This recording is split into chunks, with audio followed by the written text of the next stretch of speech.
Hi, I'm Richard with Alan and Heath. We're here at the LDI show in 2025, and we're looking at the all-new upgraded Q series from Alan and Heath. So you may know our Q16, 24, and 32.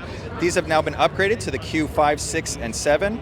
All three models are 32 mono channels plus 3 stereo channels. Each of them has a Dante variant with a built-in 16x16 Dante port for integrating wireless mics or for audio distribution. They all have an S-Link port that incorporates into our Everything I/O ecosystem to connect our stage boxes or to connect in a digital split to another console. And all models have 6 mono mixes plus 6 stereo mixes, and all the mono mixes can be linked as well for more IEMs.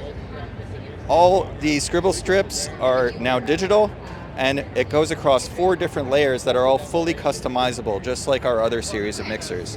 So Q has been completely upgraded and re-engineered for a new generation of audio engineers. We look forward to, what can I say?